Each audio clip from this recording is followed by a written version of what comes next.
Good morning. Welcome back to another episode of Out of the Bubble. My name is Rachel Peru. I hope you've all had a great week.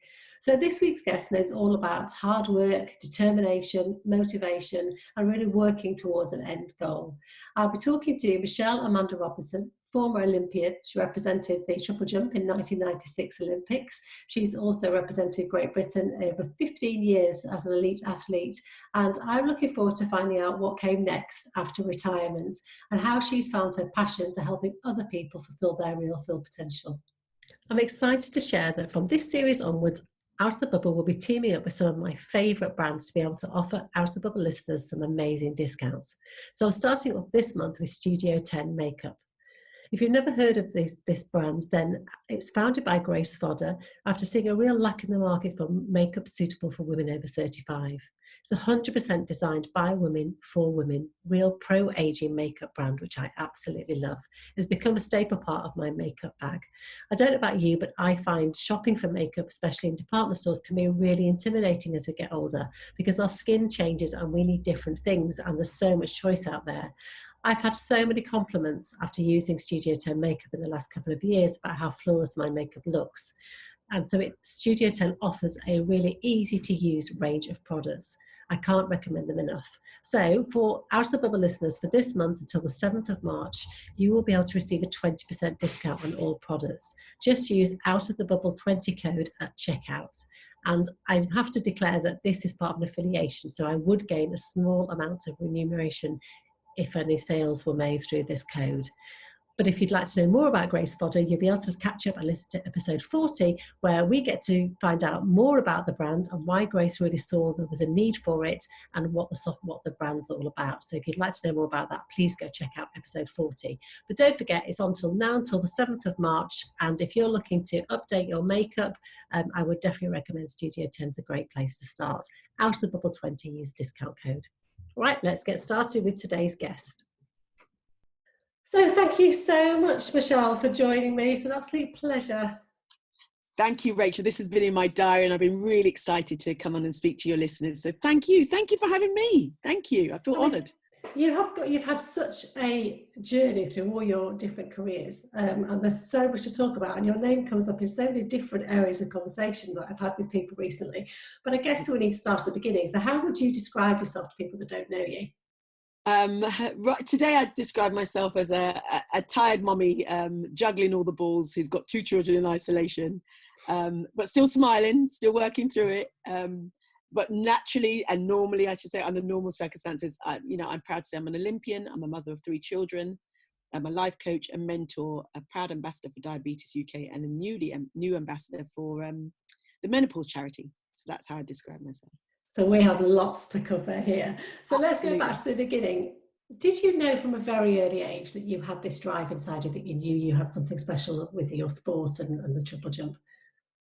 I'm from a one of 4, I'm from a family of 4 children. I'm the youngest girl, 3 older brothers, and if anybody out there that's got brothers and being the youngest, you know that if you want to keep up with them, you're going to have to be quite sporty or physically active, and resilient, I think, is a word I'd like to use as well. I had to be really resilient, to hang out with my brothers. So I was always very fast. I was always, quite with it and, and everything else. And my brothers used to call me a little grass because they say to my dad, "Oh, they're troubling me again, Dad."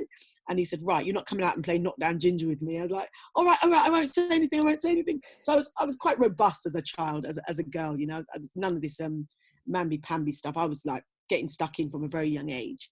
And yes, I recognised that I was the fastest in my school on sports days. I would beat all the boys. But actually, I guess the journey started when my mother went down to her fitness class. And I don't know if you remember the song "Rock Your Boat, Baby," which is so ingrained. Yes, everybody on the floor. Everybody on the floor. And I was like standing there thinking, oh my God, look at these women, they're so old. And my mum was about 40. Yeah. I was thinking, they're so old. Goes to show you, right?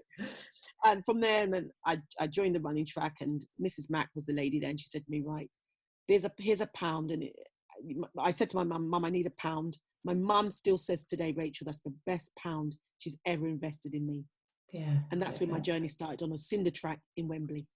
And was school really supportive in the sporting arena? Were they really supportive of you? Yeah, I think I have to definitely mention my two PE teachers, Mr. Bauman and Mr. Rigby, and actually Miss Sandy Richards as well. She was very good as well, in terms of, they recognised that I was very sporty.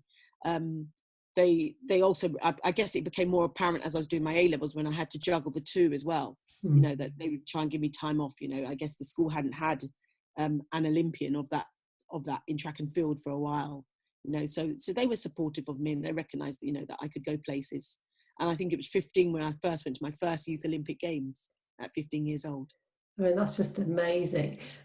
Was it quite a lonely time though? Because I can imagine that you have to put so much time and effort and dedication into it. But it is, the triple jump it's you doing it. It's not, I mean, I know you're a team when you're representing the country, but it's just you out there. Yeah. And I think the word there, lonely, is definitely rings true. I think for me, and when you think about all these athletes that are getting ready for the Olympics next year, there's times where Christmas Day you are on that track on your own. Boxing Day, it's just you. You look around the tartan track, and you see the floodlights, and it's just you on there on your own, and you're just doing the session that your coach has set you. So it is very isolating, at the best of times. But I guess it's knowing your why. Knowing why you're here, why you're doing what you do. And I think that constant, reinforcement of what are your goals, keeps you going and keeps you on track, excuse the pun, to achieving those goals. You know that in 6-7 months' time, you're hoping to be on the plane, going to the World Championships, the Olympic Games, the European Championships, so Commonwealth Games. So all of these things keep you going. And I was fortunate enough that over my career, my span of my career over 15 years, I was able to go to, 3 World Championships and make 3 World Championship finals, Olympic Games, 4 Commonwealth Games. So, and that was because there were some isolating, lonely times on the track. Yeah. And who was the team around you then that had, because there must have been moments where you just actually, I really don't want to do this. It's really just hard. It's too hard for me. I've had enough. Who was your kind of circle of people that would say, come on, Michelle, you've got this, you can do it? My mum was very, very supportive of me. My dad kind of really wanted me to continue my academic work so much. And for some reason, my dad had me down to be a pharmacist. I don't know where he bloody hell got that from. But, I don't know. That was in his own, that was him again, trying to live his life vicariously through me, maybe. But for my mum was my support. And she said, Michelle, you'll be back in the strongest Jamaican accent. You'll be back in a couple of hours. Go and train and come back. And I'd be like, okay, mummy, I'll go and train and I'll come back. So it's my mum. It was my coach, my coach would be like, keep you accountable as well. And I guess a great circle of friends, it's a great circle of friends as well that would also be doing similar things. So I guess you never felt alone and on your own. Mm-hmm. And I even say that now, Rachel, when you put it back to everyday life, and I call this everyday life that we're in now, surround yourself with the same people that have the same vision and goals and values as yourself. Yeah, that's so important. It's something that I'm learning now, because as you grow, and if you do go in a slightly different direction, you've got to be prepared for your circle to slightly shift with that as well. And I think that's something that people struggle with. There's almost there's a guilt attached to it, isn't there? That you feel like you're moving. Listen, babe, you've got that in one, Rach. You've got to be able to know that your circle does shift. And it doesn't mean that you're forgetting those people you traveled the journey on. But it just means that sometimes you're a bit more tunnel vision into your next journey, and sometimes you have to drop people off. You have to, declutter, and that's not negative, which is sometimes people think that.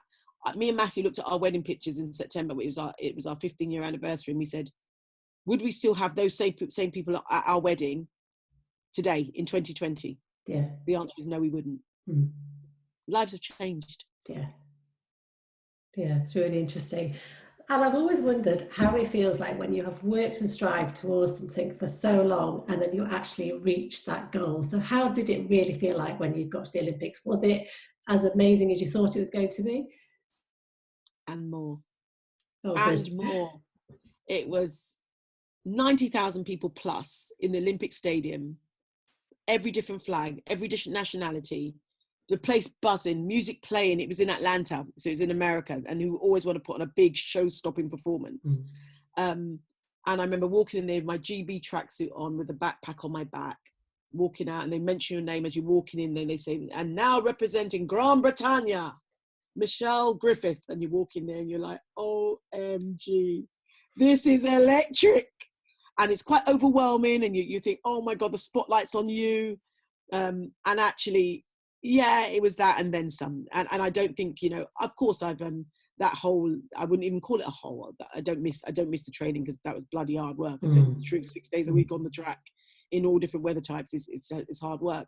But that, I don't think I'll ever get that element of euphoria that you had and walking onto the track at the Olympic Games. And how hard were you during that time? If things weren't going how you wanted it to go on a particular day, how hard were you on yourself?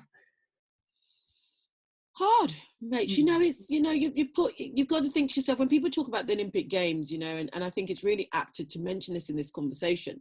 When you talk about the Olympic Games that was cancelled this year, it's not just people just started training last year for it. Yeah. It's 4 years. In fact, sometimes it's 8 years before that, that you have a vision, you have a goal. My daughter's 13, 14 just turned last week, and she has a vision to go to the Olympic Games in 8 years' time. Yeah. So that's her planning now. Yeah, Mommy, by the time I'm 21, I want to be at the Olympic Games. Yeah, so it's years of planning, years of preparation. So, it's not just something you just wake up and say, yeah, I'm going to Olympic Games. Of course, there are some people, anomalies, that can do that. But generally, it's years of hard work. So how did it feel then when you realised you'd come to a point when you had to retire from that, where you've dedicated that massive chunk of life to something, to then let that go and move on to something else? How easy or difficult was that? For me, I've got to be honest, Rachel, it was very easy for me, because I lost my funding from UK Athletics in 1999. So when I lost my funding there, it was like, what's next for me? So I knew I obviously had a massive background in fitness. I've been doing fitness since 1980, whatever. So me and my best friend Caroline said, right, why don't we go and do a personal training course? And that was 21 years ago. 21 years ago coming up. And luckily for me, and everything's got a silver lining, luckily, because I had been forced to make a bit of money because my funding had stopped, so I had to try and make something that worked around my training. I got my personal training qualifications, had an amazing career, even had the luxury of training Mel B from the Spice Girls, who is the sweetest girl. Yeah, so I had her 2.5 years. So I was in magazines, I was in publications, I was training Gail Porter. So I had loads of businessmen around. I was making an impact on people's lives. Yeah. So for me, actually, the transition 7 years later, when I retired in 2006, and I talk about my retirement in 2006, and it actually puts a lump in my throat, because it was the first time that my mum was able to travel abroad to watch me compete. Oh. And my mum, my stepdad, my husband, and my daughter were in the arena in Australia, in Melbourne, watching me compete for the very last time. Oh, wow. So that was the time that I made the decision, because the decision came from me. And I think the biggest thing we have to understand as human beings is, when you're in control of your decision making, it makes life easier. Although not necessarily smooth, but it makes it slightly easier than that being taken away because of injury. Yeah. And I got very injured the year before. In 2005, I snapped my Achilles tendon, and I was going to retire then. And God bless my husband, he said to me, don't retire on that note, because you will never forgive yourself. So of course I didn't perform to my optimum performance at the Commonwealth Games, but I was there. I represented the best of Michelle I could on that day, and I did it in front of my mummy, who's my queen. Yeah. You seem to have such an ease of acceptance of yourself. Have you always had that within you, or is this something that's developed in time and with age? I'm not going to sit here and say, no, I struggled. I went through some volatile times in my life, in my childhood and relationships, that made me have a lot of self-confidence doubt, even though I was a beautiful girl who had sponsorship from Nike, sponsorship from Weetabix. I had all of that. But I would say now I'm so much more content and accepting of who I am now, more so than ever in my life. I feel, I put up a post yesterday and just said, I'm so much more confident in my body now. And, and it goes to show you, when you look back on pictures of your 20s and 30s, and you look at these pictures and you think, oh my God, I was banging. Look at my abs. Look at the shape I was in. Oh my gosh. But that lack of confidence was still there. Whereas now, saggy boobs and all, I'm accepting who I am. Yeah. Embracing who I am. so many women will be able to relate to that. And I know I wasted so much time in my 20s and 30s struggling with my own body confidence, didn't like myself at all. And I look back at the photos now and think, what were you thinking? You were gorgeous. But There you go. now, See what I mean? now I feel so much more comfortable in my own skin and happy with myself. Absolutely. And when I see pictures of you, Rachel, it inspires me. I think, yes, we need more women saying, you know, is it I am Sakira Khan, the other lady that shows a lot of stuff, body Yes. confidence stuff. Yeah. I'm like, we need to see more women. And I'm going to say this, Rachel, women of colour. Yeah, embracing absolutely. their bodies too, because there's a lot of judgment there again. How can she be doing that? There's a lot of judgment. Yeah. So we need to see more of that in a tasteful way. Do you know what I mean? Yeah. You need to see more of that, and just saying, and for women to turn and say, I wouldn't necessarily do that, but good on you, babe. Maximum respect for showing us, for doing that, for opening up the talk, open up the conversation around that.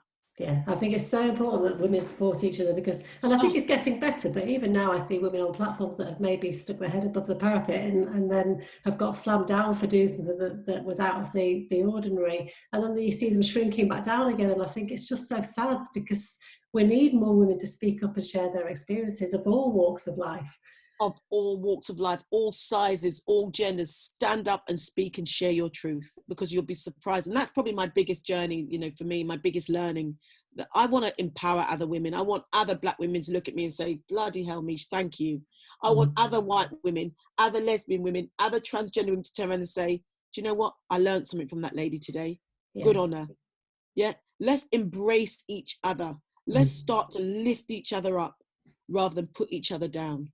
Yeah. Because you know what? Sometimes we're projecting that negativity that's from ourselves onto others because we're unhappy with who we are. Yeah, that's so true. So at what point did you decide then that you'd move along from personal training to incorporate life coaching as well? I think it was, you know, in 2009 I started mentoring, and I was just moving back from the Middle East with my husband and my daughters, and somebody had rang me up. My best friend Marcy had rang me up and said to Michelle, I think you'd be great as a mentor. You're so good with people. And I could definitely not be in an island on my own, Rachel. I love people too much. You know, I just love people. Bloody this COVID thing just stops me from hugging and kissing people. It's so me, you know. And I've always liked helping people. And I think it was just a general transition of, you know what, if I'm going to do mentoring, let me exhaust some coaching. So I started coaching and more of it, coaching qualification with the Coaching Academy. And it's just developed from there, really. And you know, I do coaching in education, and I do coaching with people, high performance as well. When I say high performance, not sport, it's just high performance on the individual. So I have women coming to me, women and men, but, you know, mainly women. I have a lot of women clients coming to me about their careers, career changes, life, health and wellness. So I pride myself on being really clued up on health and wellness coaching. But the biggest thing is confidence. You know, I have women that come to me and I work with them. I don't see, when I'm coaching, I don't give them the answers. They've got the answers. I just question them so that they can draw out the answers and extract the answers out of themselves. Whereas if I'm mentoring, then I share some of my own experiences. So there is a big difference. And then when you talk about psychotherapy, I have people that come to me and want me to be a therapist. I say, I'm not trained in that. So, you know, the transition has been fantastic for me. I feel very blessed that I can make an impact on people's lives. But actually, Rachel, the truth be known, I absolutely love it too. Yeah, no, you can tell. You can tell it absolutely kind of oozes out of you. You love what you're doing right now. And what's interesting is you do a lot of work with youth and around the younger generation as well, don't you? Mentoring. Do you think having such a secure support network when you were younger has made you really want to reach out to those perhaps children that you could see something in them, but they don't have that same network there to push them along, and they need that extra support? I'm going to almost counteract that slightly. You know, I came from quite a volatile background growing up, you know, which I won't necessarily share on this platform. But so I guess from that, I kind of thought, although I had very supportive parents, my mum and dad were exceptionally supportive of me. You know, things that you witness as a child, and you think, I wouldn't want my children to go through that. You know, so I guess from that point of view of, you know, I've always thought of giving back. My mum was a midwife. My mum was a ward sister. She then went on to be a social worker. So I have that caring nature innately, you know, genetically in my system through my mum. You know, my mum would be the one that would come in from a long 12-hour shift and go and change the lady across the road's dressing. you know, as a district nurse, and it wasn't even on her patch. So it's that innate of giving back, always giving back. And my mum, I guess, has always said to me, and I said it in my recent Hello magazine, about being kind. My mum said, if you have nothing positive to say, keep your mouth quiet. That was number one. The other thing she would say is always look out and be kind to people, because you never know when the wheels may turn. So that always giving back and caring. And I'm challenging to my young people. You know, I've worked for the Dame Kelly Holmes Trust, which is incidentally Dame Kelly Holmes that I grew up with from age 15. It's her charity. And I'm challenging to these young people. You know, sometimes I have them in tears, because the questions I ask them is, do you really want it, or do you like the idea of it? Oh, I want a job. Okay, so what are you going to do to get that job? Do you think sitting in your house, watch gaming all night, is conducive to you going to find a job? So I'm very, you know, harsh on them.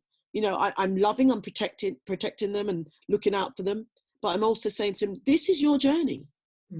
Yeah. And the one thing that athletics has taught me, and being an elite performer, it doesn't come easy. And those things that you really want up there, and that you feel are far, far, far out of reach, they're only going to be far out of reach if you stay in your bed and you put your head under the covers and don't get up. I said, that small step of putting your foot on the floor, brushing your teeth, having a shower, and making a step out the door is one step closer to your dream. Yeah. And that's that. You can use that whole analogy, Rachel, in anything. Yeah, I mean, I think, you know, I talk to lots of women over 40 that wanted to try something new and they just don't know where to start. And it's always about taking that first small step. It doesn't matter what it is or how small it is. It's about taking that first step, and then you can build on that, isn't it? So it doesn't matter what age you are. No, it doesn't matter what age. It's taking that first small step, and then finding a network of people around you that almost want to support you on your quest. So it's then going to seek that out. So I know that next year, and I'll put this out there to the listeners again, I want to write a book. And it's been bothering me. It's been bubbling away. And I've even got my title. So I'm now looking for a publicist to help me to get my book out there for my 50th birthday. That's what I want. So that's my goal for my 50th. I want to have a book out there. I want to have a little pocket book that women can carry around them in their handbags or in their pocket. I want not a big one, just a small one. Yeah. So I'm saying, what am I doing about it? So last year, from last year, 2018, 2019, I started writing bits down about it. But now it's now for me to try and start looking outside, thinking, who can help me? Where can I get this from? Yeah, but I'm not going to get it by just doing it on my own. I need support. Yeah. And that's the thing that I move to everybody. We all need support in some areas. Try and get outside to find it. And it's down to women to give that support as well to others. Be kind, guys. Reach out, look out for others, share your ideas. Don't feel that someone's going to steal your ideas from you. There's only one of you. Yeah. And has your circle of support always been the same, or has that, because you are changing in a different direction slightly, has it kind of shifted as you've grown? Shifted. It's shifted as I have grown, which I'm sure, Rachel, you'll appreciate what I'm saying. Yeah, it's a difficult one. I think women find it difficult because there's almost like guilt attached to moving from different friends. Absolutely, and your network is always going to grow. Because I mean, I want my network to grow. It doesn't mean I'm necessarily going to have my best friends and take on new best friends. Don't get me wrong. Yeah. But also as well, sometimes you have to declutter. So you almost have to get yourself in the car. You think of yourself in a car, and you're just throwing stuff out in a skip, decluttering, because actually they don't hold any purpose to you where you are in your life right now. And that's not about being ungrateful and just getting rid of people. But if anything's going to be a drain on your energy, why are you holding on to that? Yeah. Why are you holding on to? And that's the question you have to ask yourself. And I often say to people, protect your energy at all costs. And because you've got to look after your physical health. Everyone says, oh, Michelle, you're a personal trainer. Da, da, da. So you know all about that. Yes, I do. I also know I need to protect my mental health. And sometimes having people that drain your system, your energy system, you have to get rid of. And that's harsh. And there is that guilt attached to it. Yeah. Yeah, I mean, that's the mental well-being is so important when you go through such changes. But you've had, to add to that mix, you've also had the shocking news of becoming pre-diabetic, which I really kind of was so surprised. I can't imagine how you felt when you got the results back from that. Well, I got to be honest, Rachel, I don't want to swear on your show because they might unfollow me or whatever. But I was bloody surprised, and that's you putting it really mildly. You know, I remember walking in there, and it was about 2018, and I share my stories, Rachel, and I share them, you know, to almost highlight to other people to watch out for their symptoms as well. And that's the biggest thing that we're out here to do, to empower others. That's really what the crux of it is. Yeah. And 2018, I was weeing a lot, and it was like 3-4 times a night. You know, every minute my husband's like, "Mish, you're up again." I said, "No, I can't stop weeing." I never thought it was anything to do with diabetes at all. And then they did some checks. I was referred to get a bladder cancer check, just to check everything else down there, gynae-wise, everything else. And they said, let's just do a full blood count on you. And that came back, Rachel, saying that I was at risk of being diabetic. So I was now pre-diabetic. I was blown away. Yeah. But when you sit and look at all the statistics around it, the statistics are, Rachel, I'm a black woman. Genetically, it's right through my family. My mother has diabetes. My grandmother died from complications, renal failure. I'm over 45. So all these things were stacking up against me. So there's a history, genetics, being a black woman, and that's just the frame. So I had to make some really, really strict, conscious changes. And I'm an all or nothing girl. Do you know? I don't mess about. I guess that's how I became an Olympian. Yeah. I made some changes, and I lost a lot of weight through my changes from going on a low carb diet. And I always say it, and I say it to my life coaching clients, I say it to my personal training clients, one size doesn't fit all. And I'm now an ambassador for Diabetes UK. I don't advocate everybody to eat like me. I advocate them to find a way to make changes to their diet.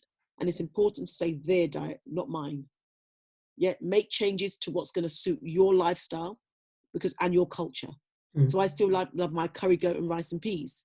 But I'll have my curry goat, I'll have two spoonfuls of rice and peas, and the rest will be salad. So I've made subtle changes so that it can then make an impact on my health. And I'm still a work in progress, like we all are.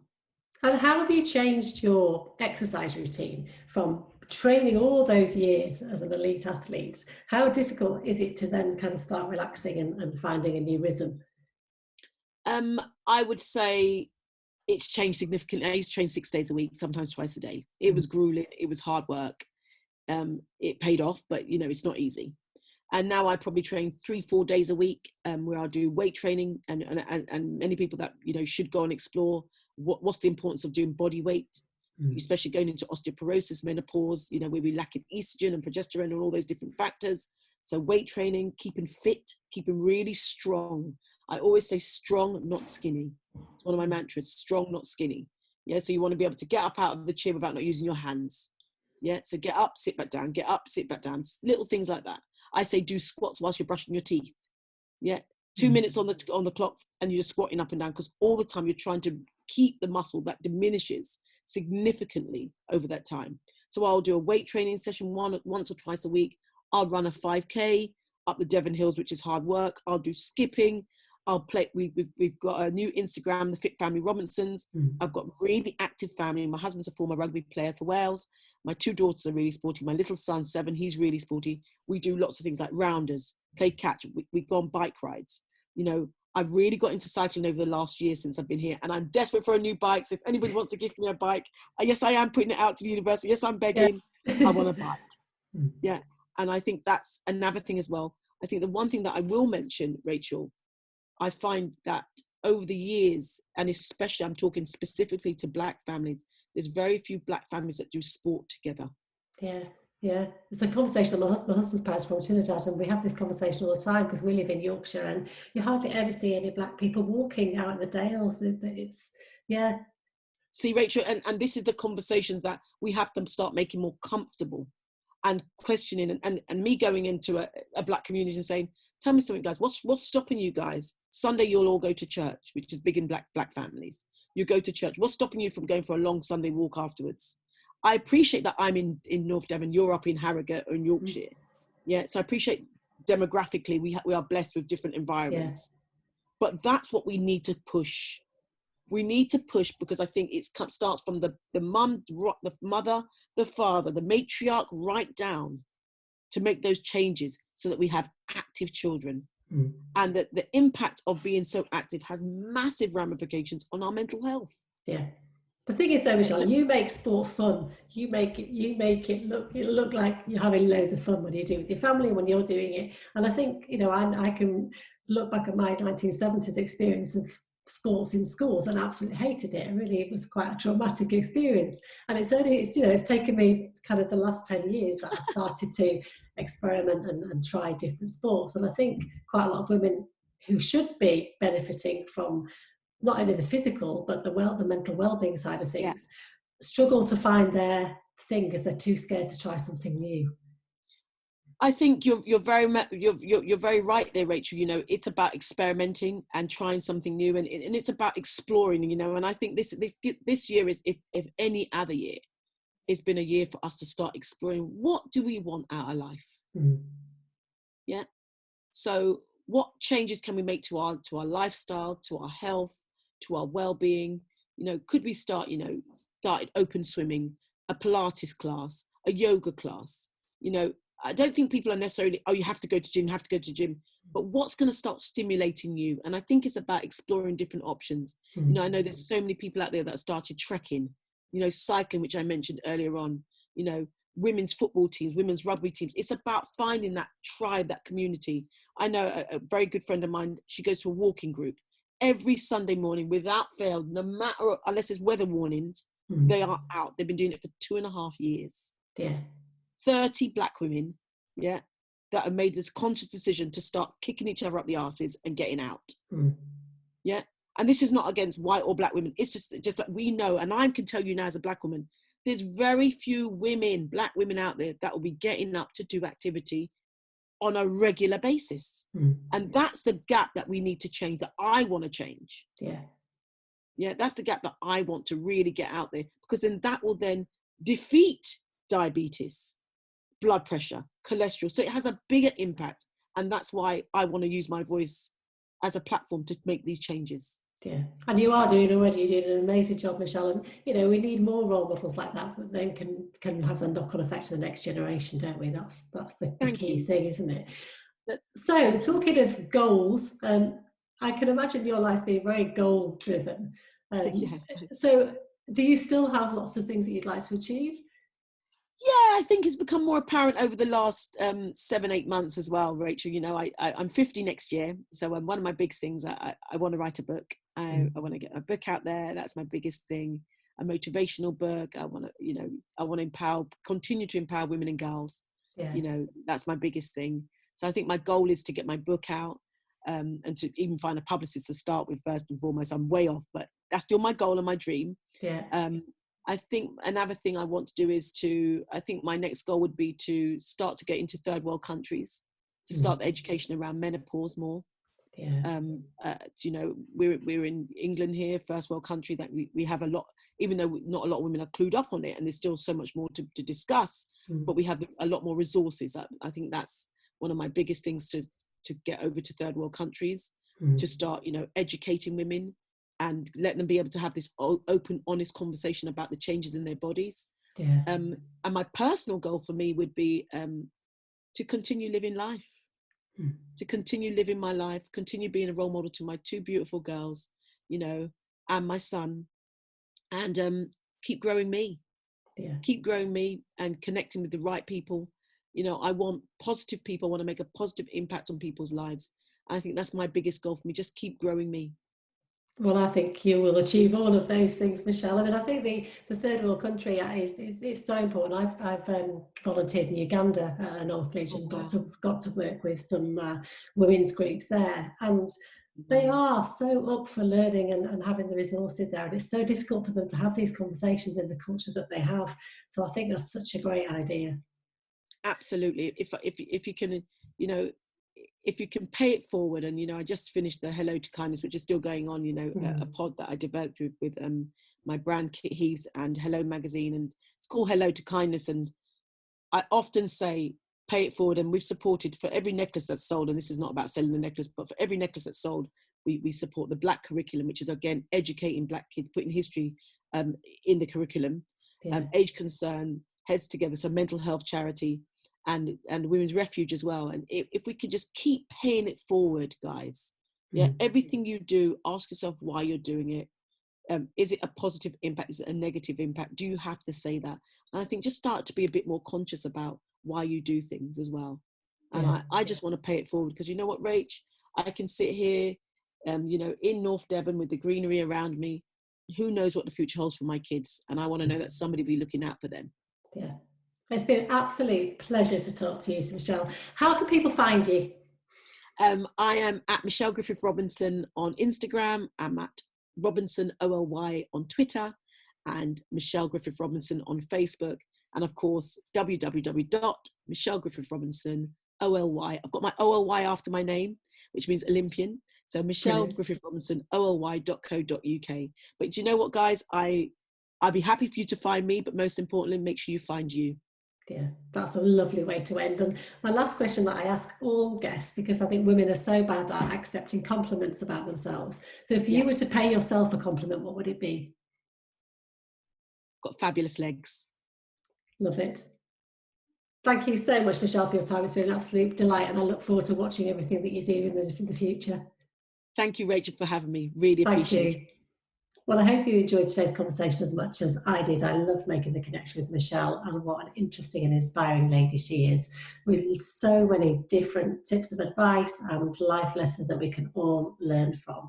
You don't have to be an Olympian to be able to relate to all the stories and the tips and advice that Michelle has given us today. So one thing I really came away from talking to Michelle today was the need to be kind, to be kind to ourselves, to make sure that we give ourselves time to go and find ourselves, to be kind to one another. So let's all raise each other up and give each other a helping hand, and just to be kind and just remember what it feels like when somebody else is kind to you. So let's take that into a new week. I hope you all have a great one. I will be back next week, but in the meantime, keep being fabulous.